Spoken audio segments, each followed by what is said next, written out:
essa é a aula 2 da disciplina de gestão de projetos. Como comentei na aula passada, nessa aula nós vamos falar a respeito das 5 fases da gestão de projetos em si. Essa é a nossa agenda. E as fases são compostas por iniciação, planejamento, execução, monitoramento e controle e encerramento. O ciclo de vida de um projeto ele é definido basicamente pelo esforço que eu estou fazendo nesse projeto e o tempo que eu levo. Esse esforço é medido de acordo com o uso de recursos que eu estou fazendo para esse projeto. Imagine que eu tenho uma equipe lá de 10 pessoas trabalhando num determinado projeto e eu tenho esse gráfico para mostrar.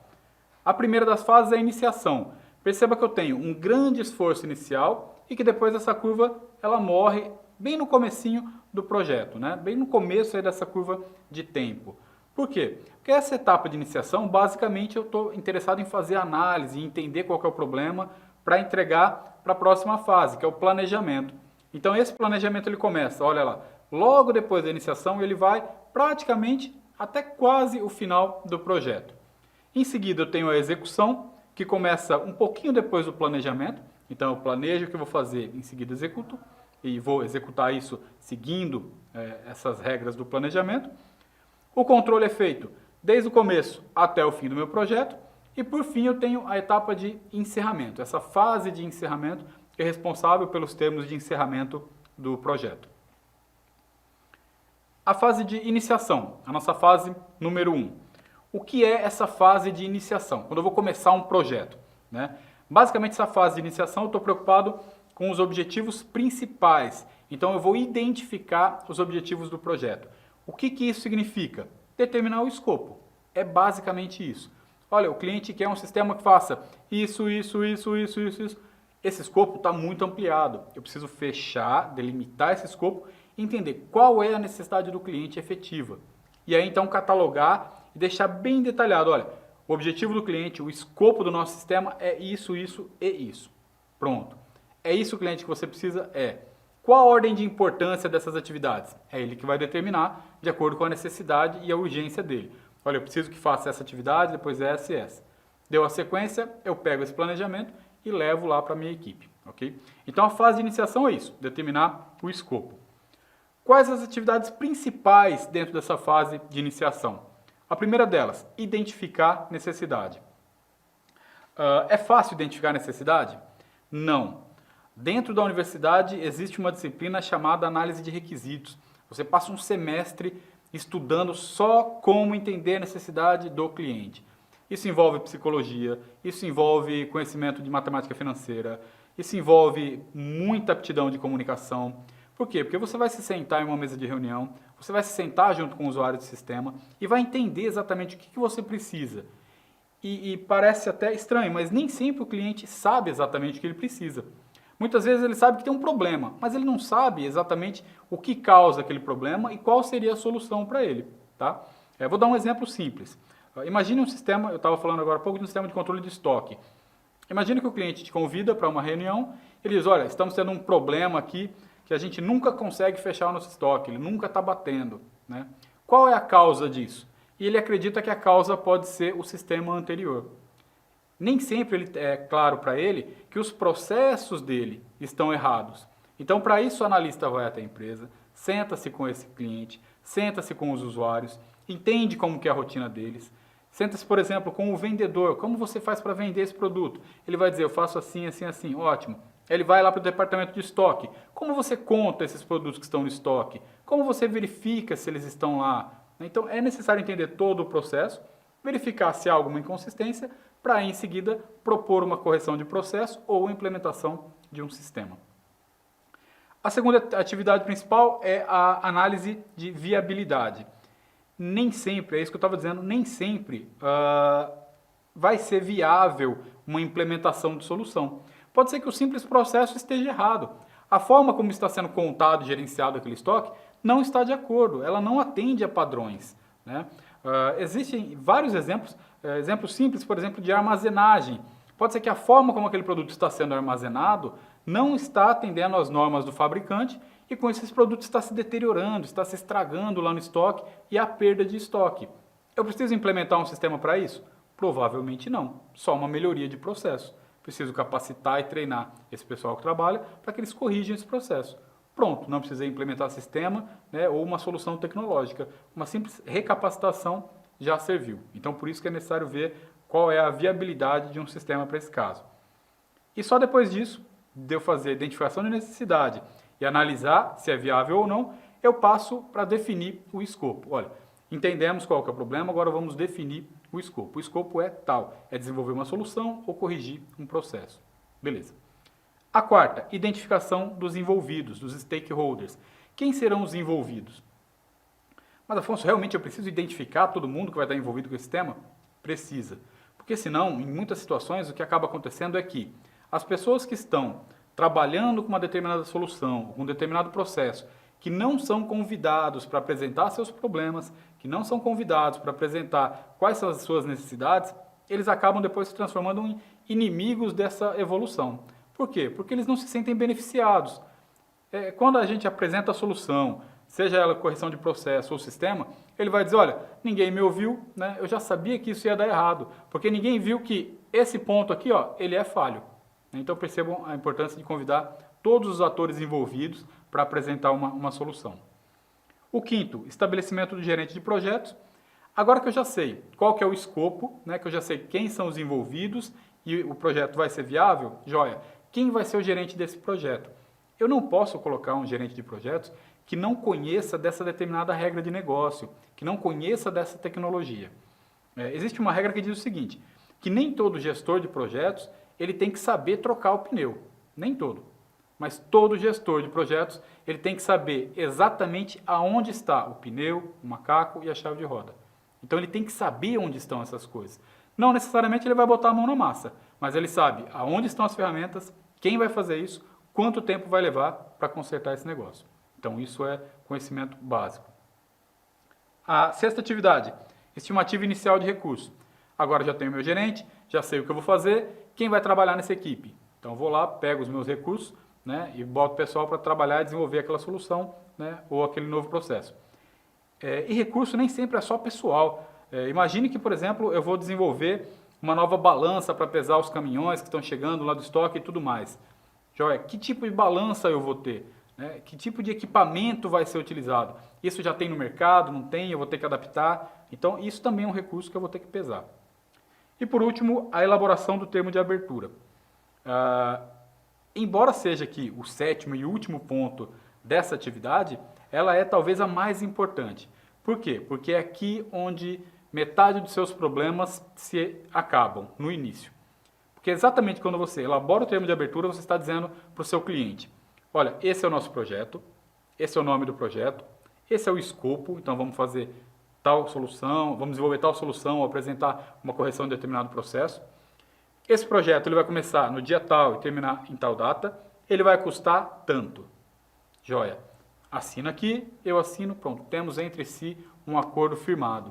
Isso é de suma importância para garantir que esse projeto legalmente seja amparado, caso a gente tenha algum distúrbio, seja pelo tempo, pelo custo e até mesmo pelo escopo. Caso o cliente apareça e diga, olha, precisamos agora também fazer tal coisa. Meu amigo, para fazer tal coisa, primeiro nós temos que seguir esse projeto até a etapa final dele. Assim que finalizar, a gente começa um novo projeto e inclui essa sua nova solicitação. Então entendam qual a necessidade dessa elaboração do termo de abertura do projeto em si.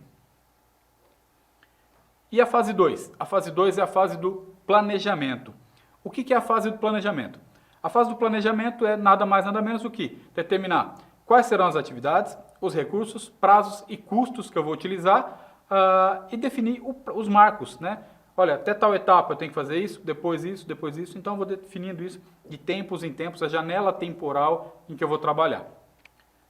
Quais as atividades do planejamento? A primeira delas, a definição detalhada do escopo. Um escopo ele nunca é único, mesmo que seja aquilo que eu dei de exemplo, o desenvolvimento de um sistema tal. Para desenvolver, por exemplo, o sistema financeiro, olha, meu cliente solicitou um sistema financeiro. O sistema financeiro ele é composto por contas a pagar, contas a receber, conciliação bancária. Então, só aí já são 3 subsistemas. Então, eu preciso definir qual que é o escopo.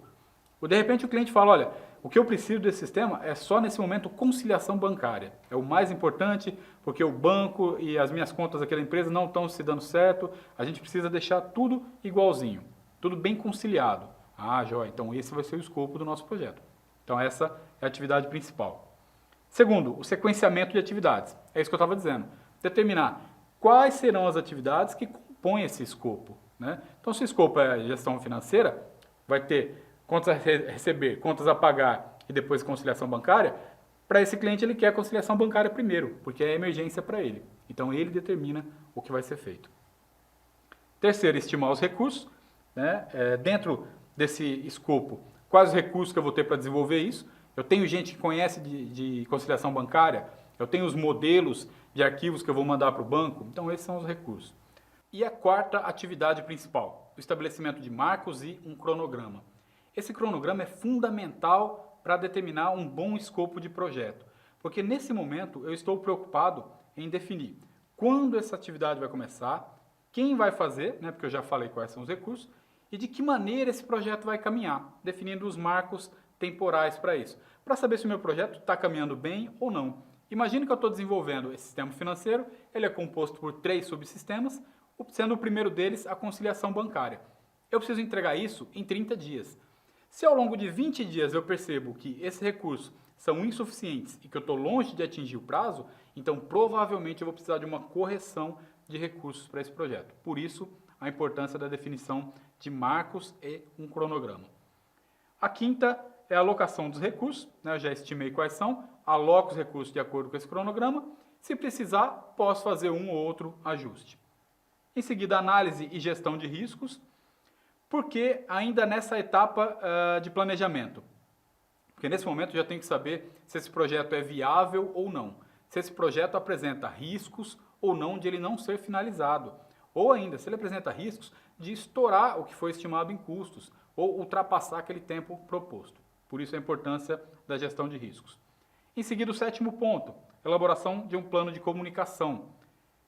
Como eu falei lá no comecinho, a comunicação é fundamental para que esse projeto se desenrole e se desenrole bem, né? De maneira que eu mantenha uma comunicação efetiva com o cliente, com a equipe, gestor, equipe, cliente, né? Para que todo momento essa informação trafegue de um para o outro com clareza, para que a gente não tenha dúvidas e para que não fique nenhuma informação truncada entre esses 3 stakeholders envolvidos. E por último, a aprovação do plano. Tá tudo ok? A gente já definiu o cronograma, está tudo planejado, tudo certinho? Joia. Já pegamos a assinatura lá do projeto inicial? Muito bem. Do termo de abertura? Perfeito. Aprovamos o plano e é aí que eu vou pegar esse plano e vou passar para a mão do pessoal que vai executar, que é a nossa próxima fase, a fase de execução. Nessa fase de execução, qual que é a atividade principal? É aqui que ocorre a maior parte do trabalho prático. É aqui que a solução ela é implementada. Lembram-se que eu falei daquele acrônimo do APIT, né? Do análise, planejamento, agora vem a implementação. É nesse momento que o pessoal vai botar a mão na massa.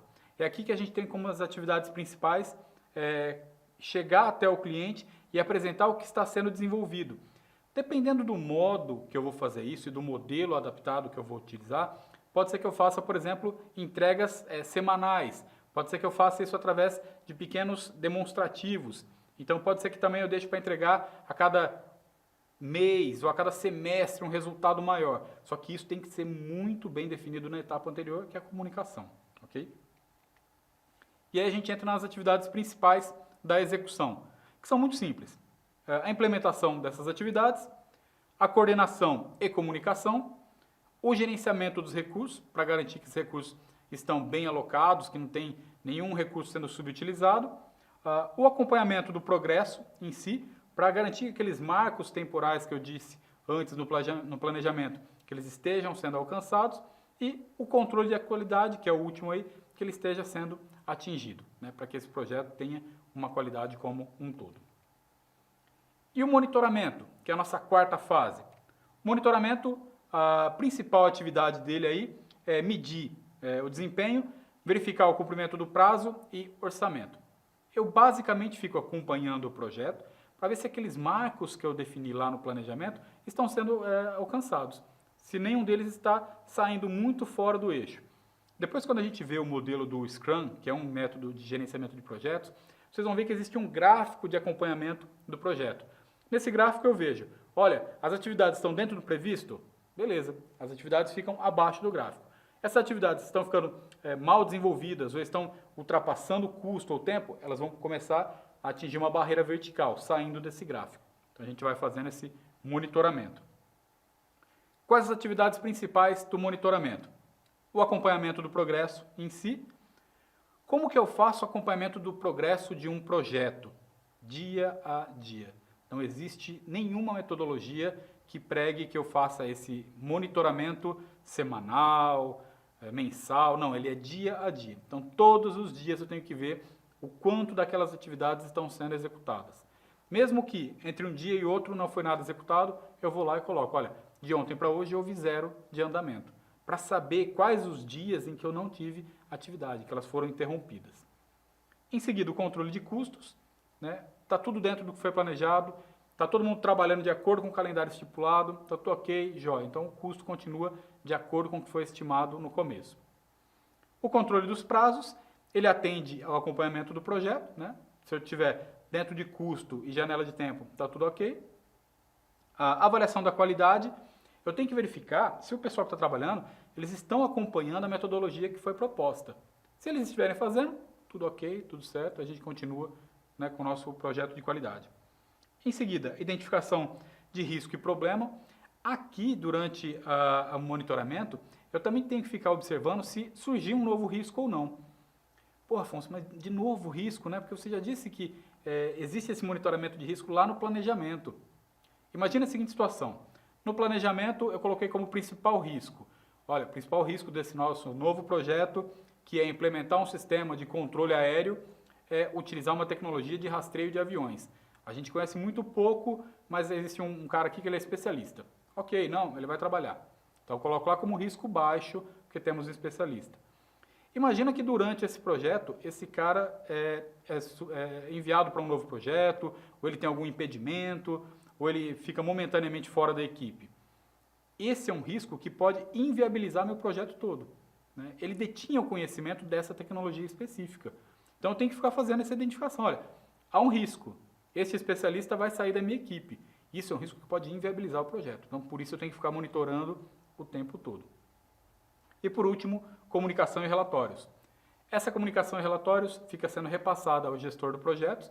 Então, dentro de cada equipe, eu tenho alguém responsável por fazer esse monitoramento. Esse monitoramento é repassado para o gerente de equipes, né, para o gerente de projetos. O gerente de projetos vai observando esses relatórios, vendo, olha, está tudo bem, está tudo certo. Ou então, olha, tem algum risco que é muito iminente. Precisamos mitigá-lo antes que ele se transforme num problema sério. Ou então, não, está tudo ok, projeto que segue. E por último, a fase 5, a fase de encerramento. Essa fase basicamente se resume à documentação final. É isso que é a fase de encerramento. O que é a documentação final? Essa é uma grande, mas uma grande armadilha em gestão de projetos. Geralmente quando a gente começa um projeto, cria-se o termo de abertura, pega a assinatura, todo mundo começa a trabalhar. Joia, está todo mundo feliz. Acabou o projeto. O que se faz quando acaba-se um projeto? Esse término, esse encerramento precisa ser formalizado. O cliente tem que assinar dizendo que o projeto está terminado, está encerrado. Por que isso? Porque o principal erro das equipes de gestão de projetos é acreditar que eles determinam quando o projeto acabou. Quando isso não é verdade. Quem determina se um projeto acabou ou não é o cliente. Foi ele quem solicitou o projeto. É ele quem vai observar aquele produto final e vai dizer, se for, por exemplo, uma correção de processos. Olha, a gente tinha muita perda de produto aqui no estoque, acabou agora, né? A perda de produto está zerada. Ótimo, então assine aqui, né, dizendo que nosso projeto de correção desse processo está finalizado. Não, está ok, ele finaliza. Por que isso, Afonso? Por que tem que ter essa documentação? Porque senão você vai acabar se escravizando eternamente dentro de um projeto. O que vai acontecer é que esse cliente, no dia seguinte em que encerrou o projeto, vai falar, olha, agora que acabou isso, só faltou um detalhezinho. Aquele negócio que tinha os produtos lá que dava problema, eu preciso que agora tenha um relatório aqui no sistema dizendo quanto chegou e quanto saiu, né? É rápido. E realmente pode ser um relatório rápido. Você pode levar algumas horas só. Só que como aquilo não tinha sido estimado, não tem custo, não tem prazo, né, não tem nada, você vai e faz aquela atividade. Você já está executando uma atividade que não vai ter nenhum ganho financeiro para você e vai consumir do seu tempo, então está te causando um prejuízo também. Acabou aquilo, ele, rapaz, está tudo perfeito, mas aquele sistema não tem como corrigir um pouquinho a tela, porque ela ficou muito clara, não tem como deixar uma outra cor. Dá para fazer. E assim, de sim em sim, lembra que eu falei lá do não, que você tem que saber quando dá ou não? Esse é um dos momentos de dizer não. Olha, não, a gente não pode fazer isso, porque nós já pegamos a assinatura, o projeto já está encerrado. Para fazer essas alterações, a gente vai começar um novo projeto, ok? Então essa é a importância do encerramento. Então nessa atividade de encerramento, a gente tem a documentação final, a avaliação do desempenho, saber se, né, olhar a curva lá do projeto e ver se a gente saiu muito do prazo ou não, se ficou ok, entregar os resultados em si, liberar os recursos, pessoal, valeu, concluímos o projeto, pegamos a assinatura, né, agora cada um pode ser alocado em novos projetos ou alocá-los em um novo projeto junto com a gente. Avaliação do pós-projeto em si, né, que é o momento em que o gerente de projetos senta com a equipe e avalia, olha, tivemos esses sucessos, essas coisas que não deram muito bem, precisamos corrigir e tudo mais. E a etapa final, que é a confraternização. Eu costumo dizer que a confraternização dentro do encerramento é quase tão importante quanto a documentação final. Por quê? Porque a equipe passou um tempo, uma janela de tempo muito grande, às vezes desenvolvendo uma solução para alguém. É importante que haja um momento de confraternização muito mais informal, para que haja uma troca de ideias, de experiências, para você avaliar o sentimento das pessoas em relação a esse projeto. Como eles se sentiram? Em projetos no futuro, você vai querer trabalhar novamente com gestão financeira? Você vai novamente querer desenvolver sistemas para determinado segmento? Ou não? Não é isso que eu quero, não gostei, achei pesado, esse negócio de estoque não é comigo. Olha, desenvolver sistema para controle aéreo, não gostei. Mas já daquele projeto ali que eu desenvolvi, conciliação bancária, aprendi muito, né? Quero até trabalhar com financeira e tal. Então você acaba identificando essas aptidões pessoais. Então essa fase de confraternização também é muito importante. Essas são, então, basicamente, as 5 fases, né, da gestão de projetos em si. Qual que é a importância dessas fases? A importância delas é garantir que os objetivos sejam definidos, que o trabalho seja bem organizado, implementado adequadamente e acompanhado de perto, né, para que possa ser concluído com sucesso. Então, aquilo que eu falei, desde um projeto menor até um projeto grande, vale a pena. Utilize, né, essas 5 fases, porque você tem muito mais chance de concluir um projeto com sucesso. Okay? Na próxima aula, a gente vai apresentar aí um pequeno quiz, né, um pequeno jogo de perguntas e respostas, com 10 questões sobre esses conceitos que foram abordados até agora, desse primeiro módulo. Esse primeiro módulo basicamente se encerra nessas 2 aulas, e aí com esse quiz a gente vai tirar as dúvidas sobre esses conceitos aí. Ok? Obrigado.